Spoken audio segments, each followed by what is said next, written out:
Welcome to student dictation. Dictation 5 second बाद शुरू होगा। Ready start. किसानों के आंदोलन के सिलसिले में सुप्रीम कोर्ट ने सरकार और किसान संगठनों के प्रतिनिधियों की भागीदारी वाली समिति गठित करने की जो पहल की उसका कोई सकारात्मक परिणाम निकलने की उम्मीद कम ही है। इसका कारण कुछ किसान संगठनों का अड़ियल रवैया है। वे ऐसा व्यवहार कर रहे हैं जैसे समस्या का समाधान निकालने की सारी जिम्मेदारी केवल सरकार की है और उनका काम केवल नित नई मांगें पेश करना है।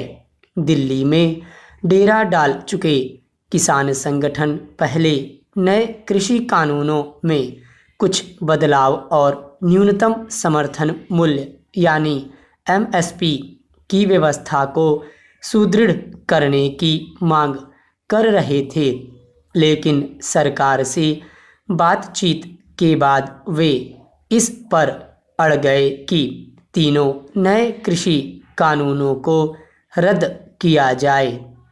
यह हठधर्मिता के अलावा और कुछ नहीं। विडंबना यह है कि किसान संगठनों का हठधर्मी रवैया बढ़ता ही जा रहा है। सरकार से वार्ता कर रहे कुछ किसान संगठन अब इस पर आपत्ति जता रहे हैं कि अन्य किसान संगठनों से बात क्यों की जा रही है। यह विचित्र आपत्ति जताने वालों में कुछ स्वयंभू और संदिग्ध आचरण वाले किसान नेता हैं। बेहतर होगा कि सुप्रीम कोर्ट यह देखे कि कुछ किसान संगठन किस तरह अतार्किक रवैया अपनाए हुए हैं। किसान संगठनों के ऐसे रवैये को देखते हुए उसे ऐसा कोई काम नहीं करना चाहिए जिससे सरकार पर अनुचित दबाव डालने की कोशिश करने और मनमानी का परिचय देने वाले तत्वों का मनोबल बढ़े। दिल्ली एनसीआर की नाक में दम करने वाले शाहीन बाग धरने के मामले में यह गलती की जा चुकी है।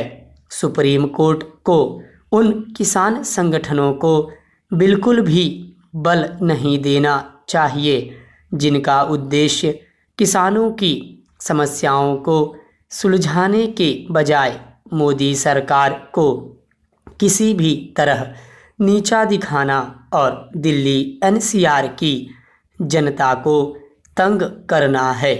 सुप्रीम कोर्ट को यह भी देखना चाहिए कि जैसे नए कृषि कानून बनाए गए हैं वैसे कानून निर्मित करने की पहल बीते लगभग 1.5-2 दशक से हो रही थी और कांग्रेस समेत अन्य अनेक राजनीतिक दलों ने समय समय पर वही सब करने की जरूरत भी जताई जिनकी पूर्ति इन नए कृषि कानूनों के माध्यम से की गई है। इसकी भी अनदेखी नहीं की जा सकती कि समय के साथ कई राज्य सरकारों ने अपने स्तर पर अनाज खरीद में निजी क्षेत्र की हिस्सेदारी बढ़ाने और अनुबंध खेती को प्रोत्साहित करने का काम किया है। इसी सिलसिले में कृषि मंत्री नरेंद्र सिंह तोमर ने यह ध्यान दिलाते हुए विपक्ष के दोहरे आचरण को उजागर किया है कि 26 राज्यों ने किसानों को खुले बाजार में अपनी उपज बेचने की इजाज़त दी है, जिनमें 10 से ज़्यादा विपक्षी दलों द्वारा शासित हैं। स्टॉप।